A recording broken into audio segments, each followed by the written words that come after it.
మనమంతా క్రైస్తవులం. మన దేశంలో అనేక సంఘాలు ఉన్నవి. అనేక దేవుని సేవకులున్నారు. అందరూ దేవుని సేవ చేస్తున్నారు. వాళ్ళ సంఘాలలో సంఘస్థులు కూడా ప్రార్థిస్తున్నారు. మనలో ఒక లోపం ఉంది. అదేమంటే దేశంలో సేవ చేసే ప్రతి ఒక్క సేవకుడి గురించి కానీ, వాళ్ళ యొక్క కుటుంబం గురించి కానీ ప్రార్థించలేని వారమై ఉన్నాము.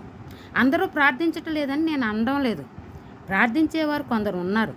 ఒక సేవకుడు చనిపోతే మా సేవకుడు కాదులే, వాళ్ళ సంఘస్థులు ప్రార్థించుకుంటారు అనే తలంపు కలిగి ఉంటున్నాం.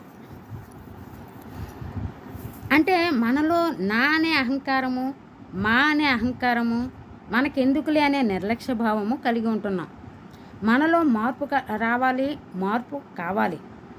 ఎవరైనా సేవకుడు చనిపోతే ఏ సంఘ సేవకుడైనా సరే ప్రతి ఒక్క సంఘం ప్రత్యేకించబడి ఆయనను గూర్చి, ఆయన కుటుంబం గురించి ప్రార్థన సమయాన్ని కేటాయించాలి.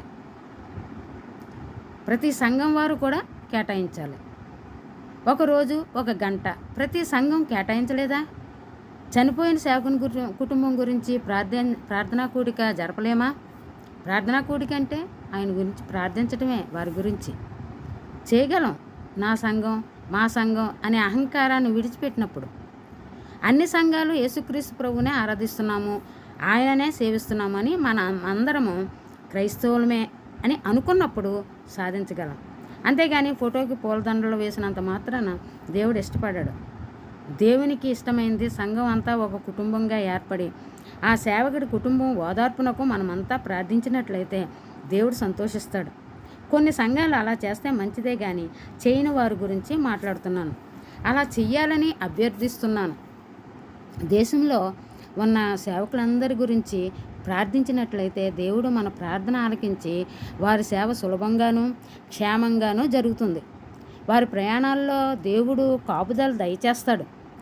కనుక పట్టుదల కలిగి ప్రార్థిస్తాం. దేవుని ఆశీర్వాదాలు పొందుకుందాం. ఆమేన్.